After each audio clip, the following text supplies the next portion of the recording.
વિસાવદર વિધાનસભાની ચૂંટણીનો જંગ જામ્યો છે ત્યારે ગોપાલ ઇટાલિયા સામે બિલખા કિન્નર અખાડાના ગાદીપતિ નીલમબાનો આક્રોશ સામે આવ્યો છે।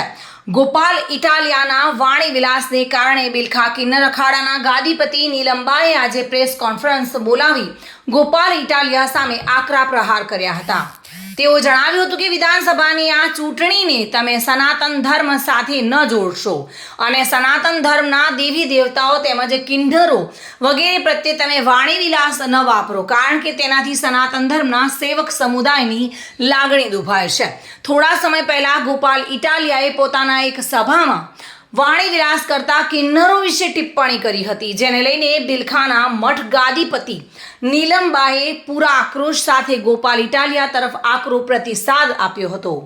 કોઈ પણ પક્ષ જો ધર્મ, સનાતન કે કિન્નરો કે અન્ય કોઈ વિશે બોલશે તો તે જરા પણ સાંખી લેવામાં આવશે નહીં અને તેનો જવાબ સેવક સમુદાય આપશે, તેવું પ્રેસ કોન્ફરન્સમાં જણાવવામાં આવ્યું હતું।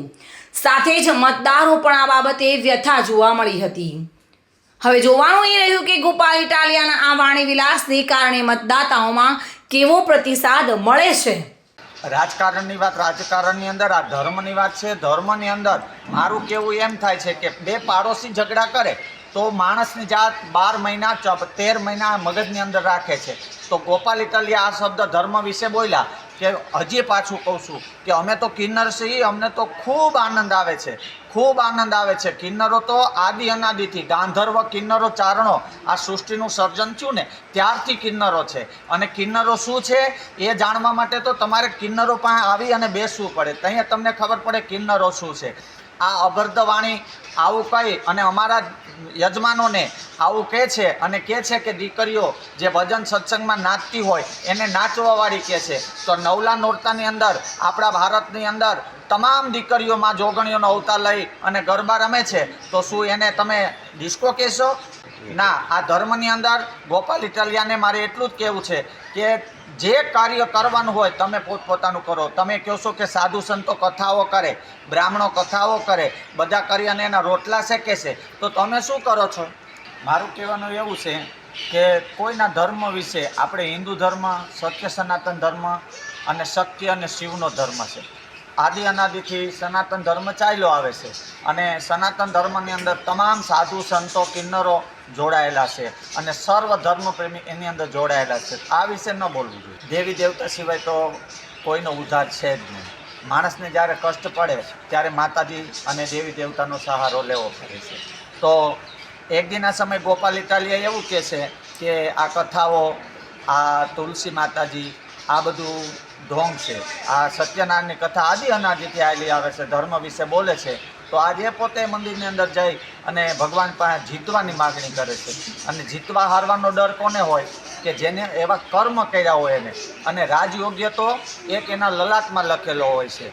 જે જીતે, જે રાજયોગ હોય એ જીતવાના છે। સેવકગણને, બિલખા, ભેસાણ, વિસાવદર, જુનાગઢ જિલ્લાના તમામ સેવકગણને, મારા અન્નદાતાઓને, મારા દાતાઓને એટલું જ કહું છું કે અમે તો હિજડા છીએ જ, અને હિજડા છીએ તો અમે તો ભગવાનને કહીએ છીએ લાખ પાર કે અમે હિજડા છીએ અને હિજડામાં તો તાકાત હોય છે કે આશીર્વાદ આપે છે। કિન્નરોના આશીર્વાદ લેવા દુનિયાદારી આવે છે, રોજ ઉઠી અને માતાજીના આશીર્વાદ લેવા આવે છે। તો હું તો એટલું જ કહું છું કે જે નિર્ણય લેવો હોય તમારે લેવાનો છે। તમે કોઈ હિજડા નથી। જો હું માં છું તો માના દરદથી કહું છું કે મારા દીકરાઓને કોઈ હિજડા કે પાવૈયા કે ચકા કે આ હું ચલાવી લઈશ નહીં। હવે આગળ જોઈ જાય છે। આજ તો હું એક કિન્નર બોલી છું, કાલ મારી પાછળ મારાથી જાજા કિન્નરો બોલશે, એક નહીં એવા તો લાખો કિન્નરો બોલશે। એ મને પાછો પૂરો ભરોસો છે। અમારા કિન્નરો સમાજની અંદર એટલું જૂથ છે, અમારો કિન્નર સમાજ એટલો એક ગોઠવણીની અંદર છે કે અમારા સમાજની અંદર એક કિન્નરને કાંઈ પણ દુઃખ દર્દ થાય તો સર્વ કિન્નર આવીને ઊભા રહે। જો રાણીએ રાણો નીપજે, દાસીએ રાણો ન હોય, પણ જે નિર્ણય લેવાનો છે એ આપણે લેવાનો છે।